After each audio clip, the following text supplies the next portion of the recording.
Hello, Brian, and welcome to the WP Quickies series, bite-sized WordPress tips and tricks in 30 minutes or less. This lunchtime, I'm going to be talking about e-commerce compliance and what you need to do to make your WooCommerce and e-commerce sites comply with the law. Just a quick note, I've got a bit of a cold, so if I sound a bit funny, that's why, but we'll persevere, we'll keep going on. Okay, so some things for some housekeeping.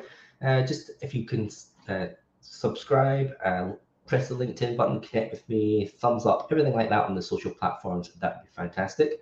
We've got a Facebook group on Facebook, obviously, the WordPress Sydney Meetup, go and have a look at that. And then we've got WPAustralia.org as well, so you can find out all the WordPress meetups that are happening across Australia and join our Slack group as well. I've got this was.com.au, so if you're a web developer or designer who creates or maintains client websites, I have the Ultimate Website Owner Survival Guide. Have a look at that. It's going to help you add to your bottom line. And we've got the next in-person monthly evening WordPress Sydney Meetup is the last Monday of every month at 6 p.m. in the Microsoft Reactor, and that's just next to Wynyard Station in Sydney CBD. And we're talking about WordPress speed hacks. So that's going to be a good one. So some tips and tricks on how to increase the speed of your WordPress website. But more importantly, we meet in person, we're building up the community, and we're eating pizza. So please do come along. Drop a comment in the comments below. Let me know who you are and who you're coming from. Yes, Jeff, it is because I'm Scottish. I've got a big Billy Connolly voice today. Thanks for joining in. Who else we got? We've got Charmy. Hi to you. We've got Brilliant Logic as well. We've got Jean from Central Coast, Alan from Annandale, Mr. Meowpoos joined us in, and Morris as well says hi, Will, and everyone. Hello to everyone. Thank you for spending your time, your afternoon with me. If you would like any particular type of topics, I know I've got some queued up over the next few months, but I'm always looking for ideas about what I can present in about 20 minutes or less, roughly that sort of time frame. Send them in, fill out the Google form, send them in. Loosely related to WordPress would be good, but something I can cover in about 20 minutes for those. Okay, let's jump into the talk for today. So e-commerce and compliance. Let me just minimize myself down there. So what regulations and laws does your e-commerce website need to comply with to legally trade? Now, a lot of people skip over this stuff. They just, because it's so easy to set up a WooCommerce website, it's just bang, straight out there, create your site, start trading. And they don't think about these kind of compliance laws and stuff. But it's really, really important, and people do get caught out, get fines and all that sort of stuff. So let's look at what we need to do and in order to keep ourselves compliant when we're trading online. Okay, so what is online business compliance? So in most countries, online businesses must comply with regulations and laws, especially those that directly trade commodities and services, which kind of covers all of us here, to be honest. Now, regulations and laws, they may differ depending on which country, which state, which territory your business is conducted in, where your target audience is living. So you may need to look up those specific rules and regulations for your particular business situation. So what I'm going to do today is kind of do a coverall of the big ones that you need to look out for. Okay, I get asked this question every time we talk about compliance. Do I need to comply? There's always people out there who are wondering, do I really need to do that? And of course, the answer is yes, you do. So various governmental and regulatory agencies and organizations, they put rules in place to protect consumers. Now, while you feel that you may not be breaking the law in your trading, compliance must still be in place just in case something happens. So proclaiming I didn't know I should be compliant with that will not work. In this case, ignorance is not a valid defense. Now, the consequences of not complying with regulations and laws are pretty severe, and they could result in taxation audits and investigations, which are very, very costly. We're talking tens of thousands of dollars that you have to pay. Fines in the millions of dollars range, business shutdown, or jail time, depending on how serious the issue is. So do I need to comply? Yes, you do. And make sure you are complying with these big four. Now, there's 4 big significant e-commerce regulations that you should be aware of for compliance. So they are GDPR, PCI-DSS, COPPA, and shipping. Let's have a look at some of those in a little bit more detail. So first one up is GDPR, and that stands for General Data Protection Regulation. And it's a big thing. I think it was introduced maybe like 4 years ago, but it basically offers privacy protection to users when browsing or shopping online. Now, this regulation was ratified by the European Commission, and it requires websites to notify EU users about what data they collect from the user and how the information is collected, how it's processed, and how it is used. Now, we're in Australia, and I get that, and this is an EU law, but even if your business is based outside of the EU, if you are directly targeting EU users, then this regulation will apply to you. Now, GDPR is also known as the cookie law because it covers regulations and the disclosure of data being collected by cookies on a user's local web browser. Now, everyone has Google Analytics, or most people have Google Analytics, installed to track the visitor stuff. Now, of course, Google Analytics uses cookies to track the movement of people going through it, as does a lot of other software. And so in general, if you're using Google Analytics, then you're creating cookies on your website. And if you are targeting EU users, then you need to comply with this GDPR law. Okay, the next one is PCI. So Payment Card Industry Data Standards, Data Security Standards, or PCI-DSS is its full name. Some people just call it PCI, or Payment Card Industry Standard. Now the PCI, so the Payment Card Industry, they have a Security Standards Council oversight. And this Security Standards Council sets the Payment Card Industry Data Security Standards, that's PCI-DSS, it's a bit of a mouthful. They set the guidelines to protect the security of credit card payments. Now, e-commerce businesses, they must comply with PCI standards to ensure that the credit card data and payments accepted from branded credit cards, and we're talking about Visa, MasterCard, that sort of stuff, that they're all handled accordingly and uphold the strictest privacy and security measures. Excuse me. Now, there are currently 12 PCI-DSS requirements that are covered by this regulation. So let's have a look at these just now. So the first one is build, maintain, and secure networks by installing firewalls. Now, obviously, we're running websites. We're probably not running on our own machines. It's probably our web hosts that we're doing it. So most credible web hosts, they're going to have installed firewall plugins, hardware monitors, and such as that. So it's probably covered by your web hosting agreement. But if you want that extra security, then probably install a plugin like WordFence, like Security, like All-in-One Security as well for that. Just kind of cover those bases and to fine-tune that WordPress security. But in the mainstream, you're probably covered by your web hosting agreement anyway. Okay, the next one is don't use vendor supplied default settings. And this is particularly true maybe with like the big plugins, like if you're doing like multi-vendor plugins, that sort of stuff. What this basically means is when default vendor settings such as usernames and passwords or connection tokens, that sort of stuff, that stuff is widely documented, the defaults for those, because anyone can look up the help notes, the support notes, they'll be able to see what all the default settings are for those.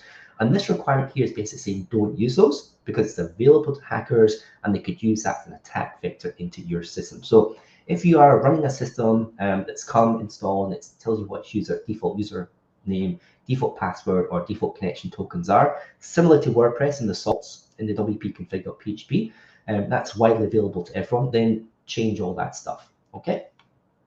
Next one is protect all cardholder data. So even if you're not storing the actual credit card information, so if you're using PayPal and it's going at the PayPal system, if you've got Stripe, but Stripe's holding all the data information, you still need to protect the additional cardholder data such as name, email address, phone, maybe physical address if you're shipping that information. So it's not just about the credit card data, it's about the credit card holder data. You must protect that data and make sure it's stored properly. And the last one, the number 4, hopefully everyone already abides by this, but it's encrypt transmission of cardholder data. So when the person's entering the information, when you're displaying on the PDF, the purchase receipt, that sort of stuff, all that transmission between their client's browser, your web server, that needs to be encrypted. And of course, we're talking about SSL certificates and HTTPS protocols. Now, SSL certificates, they are issued freely to the Let's Encrypt organization, so there's no excuse not to have your entire website running on the HTTPS protocol. And you're also going to receive a little bit of SEO love from Google as well if your entire site runs HTTPS. I haven't come across anyone in quite a while that's still running HTTP, but I'm sure there are a few out there. If that is you, and if you're thinking about running an e-commerce website and you need to have your SSL certificate in place, move your website over to HTTPS in order to be compliant. Okay, number 5 is maintain a policy that addresses information security. Now, make sure that you regularly keep your WordPress website, your theme, your plugin up to date and apply the latest security patches. You need to be maintaining that security, and that basically ensures that you're getting all the latest security patches from all your plugins and themes, so you're kind of being compliant, you're covering that compliance there. So also ensure that you and your customers use secure usernames and password, ideally using multi-factor authentication. Now, WooCommerce, let's look at WooCommerce for example. You can have guest checkouts, but majority of people will probably want to create an account just so you can remember what you're doing, you can see all your previous orders and that. So when people are creating their account, you need to ensure that the usernames and passwords they are creating not only are unique, but they're secure as well. Because you don't want somebody using a really duff password, and that's going to compromise the system, because the hackers can get that really, really easy. And so this also covers, this particular requirement also covers any third-party systems that are connected to your e-commerce site. So we'll think about things like CRMs, customer relationship managers, and also email management systems like MailChimp or ActiveCampaign, that sort of stuff. Make sure that connection is super secure as well. Number 6 is install and actively update virus software. Now, your web host provider should have that covered on the web server. If you run your own VPS, you probably want to install some Linux antivirus software on that anyway. However, as a shop manager, as a website owner, you need to make sure that you have antivirus software installed on the local computers that you use to manage your websites, just to make sure that particular attack vector is covered and shut down. Number 7 of these 12 requirements is to restrict access to cardholder data on a need-to-know basis. Now, if you're storing cardholder or customer, WooCommerce customer data on your e-commerce website, for example, WooCommerce registrations, ensure that only those people who are logged into your website that need access to that data can obtain it. Now, you want to restrict your user roles and user levels appropriately. Don't make everyone an administrator or everyone an editor or shop manager. Just have a think about who actually needs access to that particular data. Okay, let's see, next one. Number 8 is restrict physical access to data. So whether customer data is stored in data centers, maybe you've got a paper copy, maybe it's on your workstations, necessary measures need to be taken to make sure that the data there stays secure as well. Now, do you download CV, sales, purchasing reports maybe from WooCommerce to your local machine to do a little bit of processing? We need to make sure that you protect that data too. Number 9 is assign a unique ID for all access. Now, this requirement is for tracking or tracing in the case of a security breach. Now, WordPress gives each registered user a unique ID, usually an email address, which is unique to that single person. So you kind of covered that way. Next one, number 10, almost there. Number 10 is regularly test security systems and processes. Now, you should regularly update WordPress core theme and plugins, latest versions, as we've discussed already. But you should also be aware of how your website system is set up and actively ensure that all entry points are updated and secure. So that kind of means knowing that you're connected to a CRM and make sure that's secure, knowing that you're transferring data to maybe Zapier just to make sure that you're doing that properly, that sort of stuff. Now, keep up to date with notifications and announcements for those particular systems just to make sure that you're up to date with their particular standards as well. So it's not just about updating once in a while. It's also about updating, being knowledge about the systems and things. So let me just see if I can close my Slack. There we go, get some notifications there. Okay, lastly, almost lastly, number 11, track and monitor network access. So your web hosting provider is probably going to do this on your behalf, so you're kind of okay. If you have customer data on local workstations or in the cloud somewhere that you share with employees, then you may need to put some extra monitoring software in place to comply with this particular directive.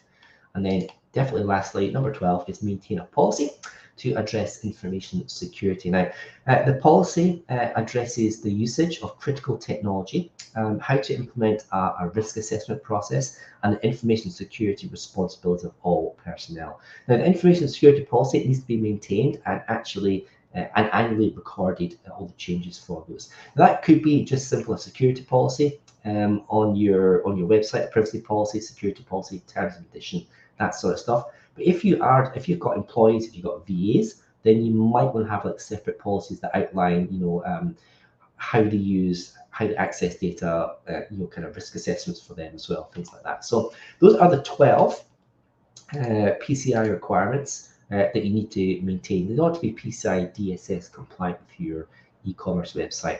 There's a lot, and I've kind of raced through them, and I'll let you guys have a look at those in your own time, but just kind of be aware of those. Okay, so that was PCI compliance. The next one is COPPA. So this one is Children Online Privacy Protection Act, or COPPA as it's known.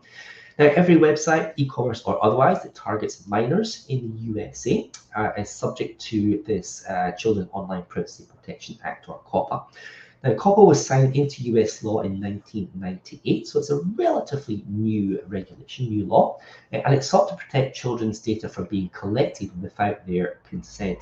Now, even if your website is hosted outside the USA, which most of ours is, because it's mostly for an Australian audience, if you are directly targeting children from the USA, if that's your target audience, or includes part of your target audience, then your website should comply with COPPA.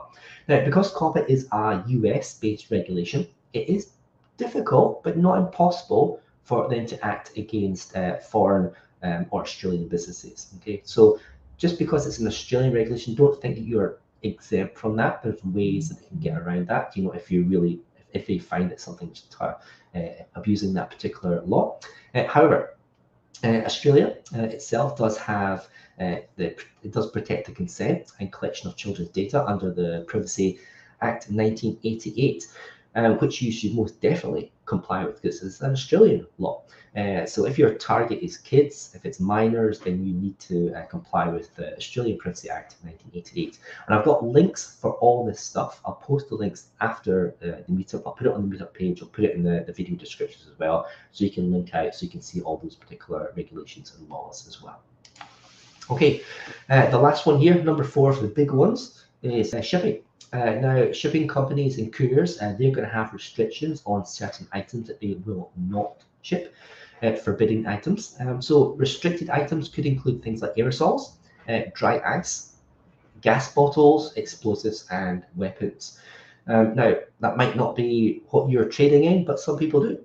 So, for example, fireworks. If you're trading fireworks, there might be some regulations around that sort of thing. So, some countries they also ban imports and exports of certain commodities. So, check with your couriers to see which items are restricted for those. Also, check with your country's government trade body to see what items can and can't be imported from the country, but also within states as well. So if you're based in New South Wales, if you're transferring stuff, you're shipping stuff to Queensland, to Northern Territory, to that sort of stuff within Australia, there still could be some border restrictions there. So in Australia, you can check with the Australian Border Force, the ABF website, for restrictions across state borders. There's also the Australian government website, which covers the kind of more country import and export laws. And there's also the DFAT for trade agreements with other countries to see exactly what can be shipped to other countries for those. So those are the big 4 things to look at when you're trying to be compliant with your e-commerce website. But there's kind of other things as well. So you should definitely be compliant with those big 4 issues. But there are other legal requirements as well that your kind of general business website should probably comply with. And we're talking about things like privacy policy, terms and conditions, disclaimer, code of conduct, that sort of stuff, depending on what you do in your business website. And I've got a blog post that kind of covers that. It's got a little infographic as well that you can go and have a look at. I'll get rid of myself at the moment so you've got the full address. There we go. And that just it goes through exactly what you're doing on your website, and then if you need to have this particular type of policy. Now, will you get in trouble if you don't have this stuff? Maybe, maybe not. For the most part, you know, if you're compliant, sorry, if nothing happens, then you're probably going to be okay. You know, but if something does happen, if there's a security breach, or somebody complains, that's when you get into trouble. And if you don't have this stuff in place, well, legally, you've not got much to stand on. So it's always better to err on the side of caution. So err on the side of caution, just to make sure you've got all this stuff in place. It only takes a couple of days to do this stuff, get it done. There's some free websites as well that you can get templates for this stuff. If you don't want to run that through, if you can't afford a legal thing, then there's templates for this that will cover most of that sort of ground. And it just gives you a little bit of a legal leg to stand on if this sort of thing happens. It doesn't happen all the time, but if it does, you just don't really want to be caught out with that. Okay, so compliance and legal requirements are often overlooked in website design process and the kind of the day-to-day operation of running an online business, but they are important. So ensure that your online business is fully compliant with the rules, regulations, and laws specific to your business operations and the country that you are trading in. So guys, if you have any questions about all that stuff, I know that's a lot of information I've just thrown in your face, please drop something in the comments just now. Otherwise, as I said, with all the links to stuff, you know, the laws, the regulations, I've got links to all those. I'll post them in the notes afterwards under the video descriptions in the meetup page as well, so you can get to all that information. No excuse not to learn all that stuff. Here's me. I'm happy to connect with you guys. If you haven't already connected with me, I've got a new website, willbrown.com. Go and visit that, have a look at the stuff. I'm going to be posting more stuff frequently on that very, very soon. Otherwise, you can have a look at my other services. I'm mostly on LinkedIn these days under Will Brown AU. On Instagram as well, posting silly pictures, WillBrown_AU, and on Twitter doing some Twitter rants, WillBrown_AU for those. So please do connect with me. I have not got any questions coming through, and that's fine. There's a lot of information there. So probably best to have a look at the slides and stuff afterwards and just kind of consume that in your own time. Jean has a question. Jean's asking, since Stripe payments are off-site, do you need to do anything to be PCI compliant? Yes, all that stuff I've just been running through, Jean. So some of it's covered by this stuff here. Some of it is covered by your web host. For example, build and maintain secure networks and firewalls. That's kind of in your web host compliance for those. But things like protect all cardholder data. So you're obviously going to be storing stuff in WooCommerce. Maybe you need to make sure that you protect all that it's secure, that you're not breaching. People can't just come in and see that sort of data. So yeah, you are responsible for most of this in conjunction with some of the stuff, which like more technical stuff, like antivirus and security firewalls. That's going to be mostly maintained by your web host. But yes, you still need to be compliant with most of that. Great question, G. Jeff says, nice one. Thanks, really good primer. Thank you very much for joining me there, Jeff. Okay, let's see. No questions, no more questions. That's me. Okay, so next week I am going to be talking about WooCommerce Stripe webhooks, specifically setting it up. So I've had a lot of requests from people to say, how do you set up Stripe properly with the webhooks? There's a lot of people who get through half of it. And they connect their Stripe to WooCommerce, but then they're not getting stuff to come back in. They're not getting the payment transactions. So I'm going to take you through the whole process of connecting Stripe and the webhooks to WooCommerce. So you can have a nice fully payment transaction through credit cards through WooCommerce. So please do join with me next week. Take care. Hopefully I've not got stuffed up nose for next week, but I'll see you then and take care. See you next week. Bye.